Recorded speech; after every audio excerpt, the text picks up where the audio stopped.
iPlusന്റെ പുതിയൊരു വീഡിയോയിലേക്ക് സ്വാഗതം. കഴിഞ്ഞ ക്ലാസ്സിൽ നമ്മൾ ഓവർസിയർ ഗ്രേഡ് 1ന്റെ കുറച്ച് ക്വസ്റ്റ്യൻസ് ഡിസ്കസ് ചെയ്തിട്ടുണ്ടായിരുന്നു. അതിന്റെ ബാക്കി ക്വസ്റ്റ്യൻസ് ആണ് നമ്മൾ ഇന്ന് ഡിസ്കസ് ചെയ്യാൻ പോകുന്നത്. നമുക്ക് സ്റ്റാർട്ട് ചെയ്യാം.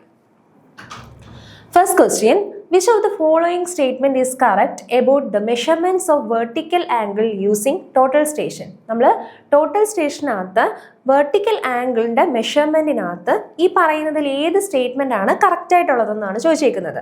It is measured related to horizontal direction. It is measured as zenith angle. Electronic digital theodolite is not able to measure the vertical angle. It is measured from instrument north in the horizontal plane. അപ്പോൾ നമ്മൾ ഈ total station മെയിനായിട്ട് use ചെയ്യുന്നത് vertical angles, horizontal angles, അതുപോലെ slope distance ഒക്കെ measure ചെയ്യാൻ വേണ്ടിയിട്ടാണ്. ഇതിനകത്ത് വെർട്ടിക്കൽ ആംഗിൾ നമ്മൾ മെഷർ ചെയ്യുന്നത് സെനിത്ത് ആംഗിൾ ആയിട്ടാണ്. അപ്പം ക്വസ്റ്റിൻ്റെ ആൻസർ എന്ന് പറയുന്നത് it is measured as zenith angle എന്നുള്ളതാണ്. അടുത്ത ക്വസ്റ്റ്യൻ നോക്കാം. Theodolite can be used for. Theodolite നമ്മൾ എന്തിനാണ് യൂസ് ചെയ്യുന്നത്? Options: ranging A line, horizontal angle measurement, calculating vertical height of an object, all of the above. അപ്പം theodolite നമുക്ക് ഇതിനെല്ലാം വേണ്ടിയിട്ട് യൂസ് ചെയ്യാൻ പറ്റും. ഒരു ലൈനിനെ റേഞ്ച് ചെയ്യാൻ ഉപയോഗിക്കാം, ഹൊറിസോണ്ടൽ ആംഗിൾ മെഷർ ചെയ്യാൻ ഉപയോഗിക്കാം, അതുപോലെ തന്നെ വെർട്ടിക്കൽ ആംഗിൾ മെഷർ ചെയ്യാൻ ഉപയോഗിക്കാം, അതുപോലെ ഒരു ഒബ്ജക്റ്റിന്റെ വെർട്ടിക്കൽ ഹൈറ്റ് കാൽക്കുലേറ്റ് ചെയ്യാനും നമുക്ക് തിയോഡലൈറ്റ് യൂസ് ചെയ്യാനായിട്ട് പറ്റും. മെയിനായിട്ട് നമ്മൾ തിയോഡലൈറ്റ് യൂസ് ചെയ്യുന്നത് വെർട്ടിക്കൽ ആയിട്ടുള്ളതും ഹൊറിസോണ്ടൽ ആയിട്ടുള്ളതുമായ ആംഗിൾസ് മെഷർ ചെയ്യാൻ വേണ്ടിയിട്ടാണ്. അടുത്ത question, the lease count of A theodolite is. ഒരു തിയോഡലൈറ്റിന്റെ ലീസ് കൗണ്ട് എത്രയാണ്? വളരെ ഇമ്പോർട്ടൻ്റ് ആയിട്ടുള്ള ഒരു ക്വസ്റ്റ്യൻ ആണ്. 20 സെക്കൻഡ് ആണ് ഒരു തിയോഡലൈറ്റിന്റെ ലീസ് കൗണ്ട് എന്ന് പറയുന്നത്. Next question, if the latitude of a line is positive and departure is negative, then the line is in D. Options: first quadrant, second quadrant, third quadrant, fourth quadrant. അപ്പം latitude, ഒരു ലൈനിന്റെ latitude positive ആണ്, departure negative ആണ് എങ്കിൽ ആ line ഏത് ക്വാഡ്രന്റിലാണെന്നാണ് ചോദിച്ചിരിക്കുന്നത്. അപ്പം നമുക്ക് ലാറ്റിറ്റ്യൂഡ് എന്താണ്, ഡിപ്പാർച്ചർ എന്താണെന്ന് നോക്കാം.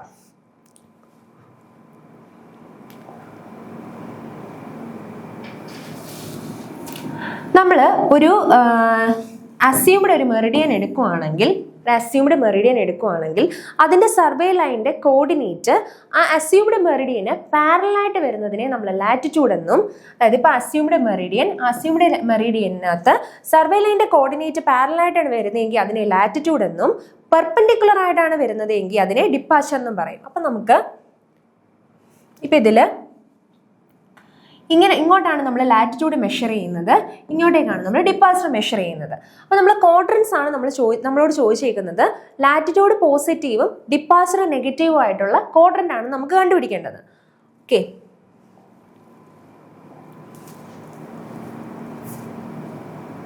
ഫോർത്ത് ക്വാഡ്രന്റിലാണ് ലാറ്റിറ്റ്യൂഡ് പോസിറ്റീവും ഡിപ്പാർച്ചർ നെഗറ്റീവും ആയിട്ട് വരുന്നത്. അതെങ്ങനെയാണെന്ന് നോക്കാം.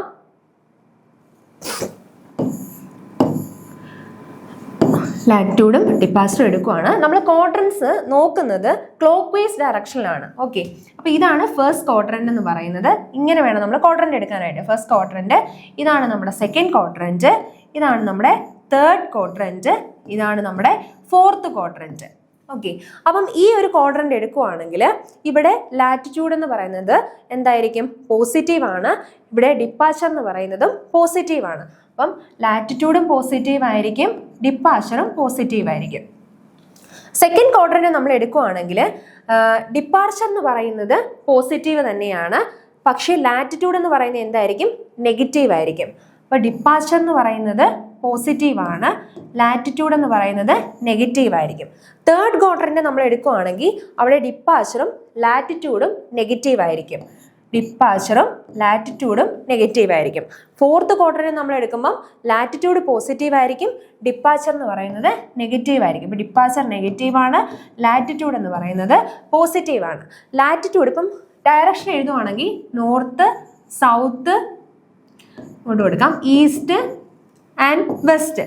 ഇങ്ങനെയാണ് നമ്മൾ ഡയറക്ഷൻ എഴുതുന്നത്. ഡയറക്ഷൻ എഴുതുമ്പം ലാറ്റിറ്റ്യൂഡ് എവിടേക്കാണ് പോസിറ്റീവായിട്ട് വരുന്നത്? ലാറ്റിറ്റ്യൂഡ് പോസിറ്റീവായിട്ട് വരുന്നത് നോർത്തിലാണ് വരുന്നത്.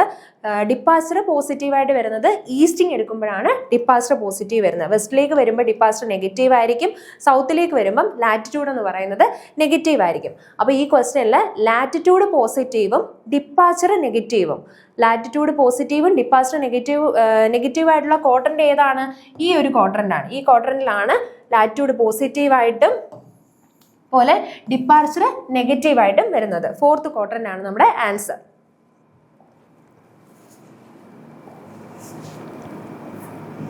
അടുത്ത question, if the sum of latitude is 4 meter and the sum of departure is 3 meter, then the closing error of the traverse will be option 1 meter, -1 meter, 5 meter, √7 meter. ഇതും നമുക്ക് ചോദിച്ചിരിക്കുന്നത് ലാറ്റിറ്റ്യൂഡും ഡിപ്പാസ്റ്ററും വെച്ചിട്ടാണ്. ലാറ്റിറ്റ്യൂഡിന്റെ സം എന്ന് പറയുന്നത് 4 മീറ്റർ. അത് ശ്രദ്ധിക്കണം, നമ്മളോട് some ആണ് തന്നേക്കുന്നത്. സം ആണ് തന്നേക്കുന്നത്. ലാറ്റിറ്റ്യൂഡിന്റെ സം എന്ന് പറയുന്നത് 4 മീറ്ററും ഡിപ്പാർച്ചറിന്റെ സം എന്ന് പറയുന്നത് 3 മീറ്ററും ആണെങ്കിൽ ആ ട്രാവേഴ്സിന്റെ ക്ലോസിംഗ് എറർ എന്താണെന്നാണ് ചോദിച്ചേക്കുന്നത്. അപ്പൊ ക്ലോസിംഗ് എറർ കണ്ടുപിടിക്കാൻ ഒരു ഇക്വേഷൻ ഉണ്ട്.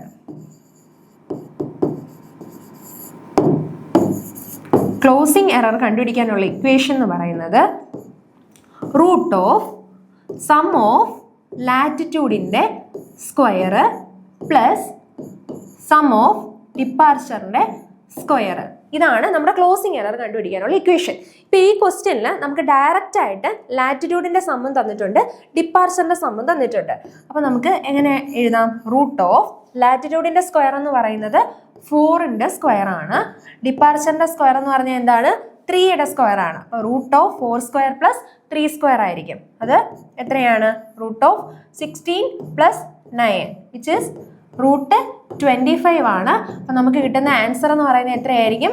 5 മീറ്റർ ആയിരിക്കും നമ്മുടെ ആൻസർ എന്ന് പറയുന്നത്. ഓക്കെ, നമ്മുടെ ആൻസർ എന്ന് പറയുന്നത് 5 മീറ്റർ ആണ്. അടുത്ത ക്വസ്റ്റ്യൻ നോക്കാം. In the length of long chord of a circular curve of radius r, deflection angle delta degree is given by. അപ്പോൾ നമുക്ക് തന്നിരിക്കുന്നത് സർക്കുലർ കർവിന്റെ റേഡിയസ് ആറും തന്നിട്ടുണ്ട്, ഡിഫ്ലക്ഷൻ ആംഗിൾ ഡെൽറ്റ ഡിഗ്രിയും തന്നിട്ടുണ്ട്. അങ്ങനെയാണെങ്കിൽ ഒരു ലോങ് കോഡ്, സർക്കുലർ കർവിന്റെ ലോങ് കോഡിന്റെ ലെങ്ത് എത്രയാണെന്നാണ് ചോദിച്ചിരിക്കുന്നത്. ഇത് കുറച്ച് ഇക്വേഷൻസ് ഉണ്ട്, നമ്മൾ ബൈ ഹാർട്ട് ചെയ്ത് വെക്കണം. ഇവിടുത്തെ ആൻസർ എന്ന് പറയുന്നത് ലോങ് കോഡിന്റെ ലെങ്ത് എന്ന് പറയുന്നത്, length of long code of A circular curve എന്ന് പറയുന്നത് 2r sin delta/2 ആണ്. ഇതുപോലെ കുറച്ച് ഇക്വേഷൻസും കൂടെ ഉണ്ട്. അത് ഇക്വേഷൻസ് മാറി മാറിയാണ് ചോദിക്കാറുള്ളത്. ഒരു കർവിന്റെ ലെങ്ത് എന്ന് പറയുന്നത്, നമ്മളിപ്പോൾ പറഞ്ഞത് ലെങ്ത് ഓഫ് ലോങ് കോഡ് ആണ്. ഇവിടെ പറഞ്ഞിരിക്കുന്നത് ഒരു കർവിന്റെ ലെങ്ത് ആണ്. കർവിന്റെ ലെങ്ത് എന്ന് പറയുന്നത് πr delta/180 ഡിഗ്രി ആണ്. ലോങ് കോഡിന്റെ ലെങ്ത് എന്ന് പറയുന്നത് 2r sin delta/2 ആണ്. ടാൻജന്റ് ലെങ്ത് എന്ന് പറയുന്നത് r tan delta/2 ആണ്. വേഴ്സൈൻ ഓഫ് ദ കർവ് എന്ന് പറയുന്നത് r × 1 - cos delta/2 ആണ്. ഇപ്പൊ ഇവിടെ നമുക്ക് ഈ രണ്ട് ഇക്വേഷൻസ് തിരിഞ്ഞു പോകാൻ സാധ്യതയുണ്ട്. ലെങ്ത് ഓഫ് ലോങ് കോഡ് ടാൻജന്റ് ലെങ്തും തമ്മിൽ മാറിപ്പോകാതിരിക്കാൻ വേണ്ടിയിട്ട് നമ്മൾ ഈ ടാൻജന്റ് ലെങ്തിനകത്ത് ഒരു ടി ഉണ്ട്, അതിൻ്റെ ഇക്വേഷനകത്തും ഒരു ടി ഉണ്ട്, ടാൻ ഉണ്ടെന്ന് ഓർക്കുക. അപ്പോൾ ഇവിടെ ടാൻ ആണ്, ടാൻജന്റ് ലെങ്തിനകത്ത് ടാൻ ആണ് വരുന്നത്. ലോങ് കോഡിനകത്ത് വരുമ്പം സൈൻ ആണ് വരുന്നത്. അത് 2r sin delta/2 ആണ് വരുന്നത്. ഇക്വേഷൻസ് ഇമ്പോർട്ടൻ്റ് ആയിട്ട് ബൈ ഹാർട്ട് ചെയ്യണം. അടുത്ത ക്വസ്റ്റ്യൻ, ഇപ്പം നമ്മൾ പറഞ്ഞ ഇക്വേഷൻ വെച്ചിട്ടുള്ള ഒരു ക്വസ്റ്റ്യൻ ആണിത്. A simple circular curve of radius 300 meter is to be set out on field. Calculate the value of Versine sine of the curve if the deflection angle delta 120 degree. ഇപ്പം നമ്മൾ തൊട്ട് മുന്നേ പറഞ്ഞായിരുന്നു Versine sine of the curve. ആ equation വെച്ചിട്ട് നമുക്ക് ചെയ്യാനുള്ളൊരു problem ആണിത്. Versine sine of the curve ആണ് നമുക്ക് കണ്ടുപിടിക്കേണ്ടത്. Okay, versine sine of the curve ആണ് നമ്മൾ കണ്ടുപിടിക്കേണ്ടത്. നമ്മൾ ഇക്വേഷൻ അറിയാമെന്നുണ്ടെങ്കിൽ നമുക്ക് ഡയറക്റ്റ് ഇട്ട് കൊടുത്ത് ചെയ്യാവുന്നൊരു പ്രോബ്ലം ആണിത്. അപ്പോൾ വേഴ്സൈൻ സൈൻ എന്ന് പറയുന്നത്, വേഴ്സ്റ്റ് സൈൻ എന്ന് പറയുന്നത് എന്താണ്?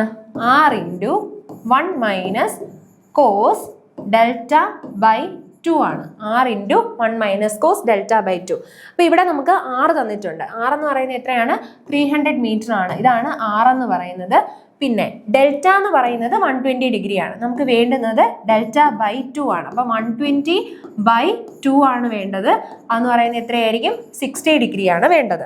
അപ്പോൾ വേഴ്സ്റ്റ് സൈൻ എന്ന് പറയുന്നത് എന്തായിരിക്കും? ഇസ് ഈക്വൽ ടു R എന്ന് പറയുന്നത് 300 ആണ്. 300 ഇൻറ്റു 1 മൈനസ് കോസ് 60 ആണ് വരുന്നത്. കോസ് 60 ഡിഗ്രി ആണ് വരുന്നത്. കോസ് 60 ഡിഗ്രി എന്ന് പറയുന്നത് 1/2 ആണ്. Which is equal to 300 into 1 minus 1/2. 1 minus 1/2 എത്രയാണ്? 1/2 ആണ്. അപ്പോൾ 300/2 എന്നാണ് വരുന്നത്. 300/2 എത്രയാണ്? 150 ഡിഗ്രി ആണ് വരുന്നത്. Okay,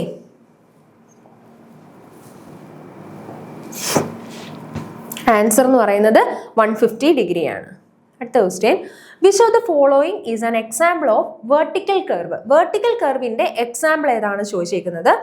reverse curve, simple circular curve, submit curve, none of the above. അപ്പം വെർട്ടിക്കൽ കർവിന്റെ എക്സാമ്പിൾ എന്ന് പറയുന്നത് ഏതാണ്? സബ്മിറ്റ് കർവ് ആണ് വെർട്ടിക്കൽ കർവിന്റെ എക്സാമ്പിൾ. അടുത്ത question, modern electronic distance measurement EDM measures distance by measurement of wave travel time, measurement of velocity of infrared signal, measurement by tape, measurement of phase difference between transmitted and reflected signals. ഈ EDM എന്ന് പറയുന്നത് distance മെഷർമെന്റിന് വേണ്ടിയിട്ടാണ് നമ്മൾ use ചെയ്യുന്നത്. EDM distance എങ്ങനെയാണ് measure ചെയ്യുന്നതെന്നാണ് ചോദിച്ചിരിക്കുന്നത്.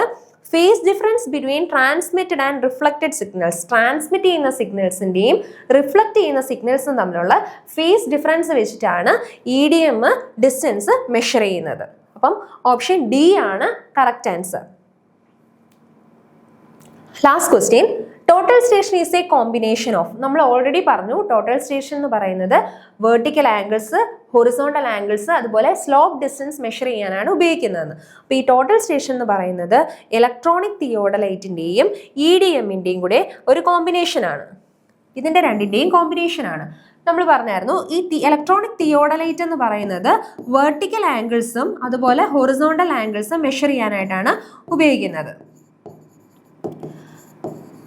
പിന്നെ ഈ EDM നമുക്ക് സ്ലോപ്പ് ഡിസ്റ്റൻസ് മെഷർ ചെയ്യാനാണ് നമ്മൾ EDM ഉപയോഗിക്കുന്നത്. ഇത് വെച്ചിട്ടാണ്, ഇതിൻ്റെ കോമ്പിനേഷനാണ് ടോട്ടൽ സ്റ്റേഷൻ എന്ന് പറയുന്നത്. ഇത് വെച്ചിട്ടാണ് നമ്മൾ ടോട്ടൽ സ്റ്റേഷനകത്ത് ഈ വെർട്ടിക്കൽ ഹൊറിസോണ്ടൽ ആംഗിൾസും സ്ലോപ്പ് ഡിസ്റ്റൻസും മെഷർ ചെയ്യുന്നത്. സോ ആൻസർ എന്ന് പറയുന്നത് ഓപ്ഷൻ ഡി ആണ്, ഇലക്ട്രോണിക് തിയോഡലൈറ്റ് ആൻഡ് EDM ആണ്. സോ നമ്മളിപ്പോൾ ഡിസ്കസ് ചെയ്ത ക്വസ്റ്റ്യൻസ് എല്ലാവർക്കും മനസ്സിലായെന്ന് വിചാരിക്കുന്നു. Thank you.